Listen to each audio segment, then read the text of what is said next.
Маалымат коомдун ажырагыс бөлүгү. Мындан улам жарандардын маалыматка болгон муктаждыгын камсыздап, коомдук пикир жараткан орчундуу окуяларды, мамлекеттик чечимдерди ачык айкын, ар тараптуу чагылдырууда жалпыга маалымдоо каражаттардын ролу эбегейсиз жогору. 1, 2, 3 эфир.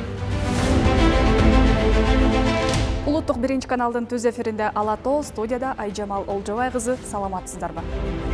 Эгемендикке ээ болгон жылдан бери кыргыз журналистикасында кыйла өзгөрүүлөр болду. Эркин, көз карандысыз медиалар ачылып, демократия, ачык айкындуулукка болгон умтулуулар жандуу жүрдү. Эксперттер учурда медиа чөйрө, Борбор Азиядагы массалык маалымат каражаттарына караганда бардык жактан алдыда экен белгилейт. Басма сөз күнү кыргыз тилиндеги туңгуч эркин тоо гезити 1924-жылы дал ушул күндө жарык көргөнүнө байланыштуу негизделген. Соңку жылдары коом санариптешип, маалыматтык технологиялардын заманында социалдык тармактардагы баракчалар аркылуу элди кабардар кылган блогерлер арбыды. Бул дагы маалымат таркатуунун жаңы ыкмасы. Алардын бири Нуриза Пайзидинова 5 жылдан бери Instagram баракчасы аркылуу күнүмдүк жашоосу жана чыгармачылыгы тууралуу маалыматтар менен бөлүшүп, катталуучулардын санын 15 миңге чейин көбөйткөн. Башка кесиптештеринен айырмаланып, журналист, блогер такталган маалыматтар менен гана бөлүшөрүн, калемгер катары адабиятты өнүктүрүүгө салым кошоорун айтат.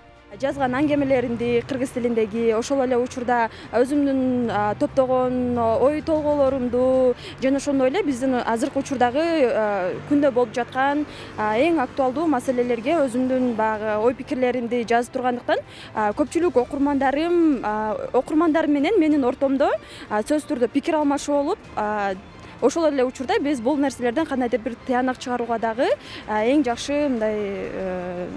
жакшы өбөлгө болуп түзүлүп берет да. Азыр колунда смартфону бар жаран маалыматты алып, аны иштеп чыгып тарката алат. Ким кааласа блогер боло алат. Бирок салттуу журналистиканын келечеги айкын дейт журналист, саясаттануучу Кубан Абдымен. Фейк жаңылыктар деп айтып атат. Туура эмес маалыматты таркатуу процесси болуп атат. Мунун бардыгы албетте коомчулукка абдан белгилүү. Баары таразылап, кандай маалымат туура, кайсы маалыматка ишенсе болот дегендей тандоо процесси дагы акырындап аң сезимден кирип атат. Андыктан ушундай так маалымат тараткан блогер болобу, журналист болобу, аларга ишенич көбөйөт да. Эксперттердин айтымында тигилже бул маселе болгондо медиа чөйрө коомчулукту туура, так, тең салмактуу маалымат менен камсыздоосу абдан маанилүү. Нургүл Жумабекова, Рыскелди Көкүлбеков, Ала Тоо 24.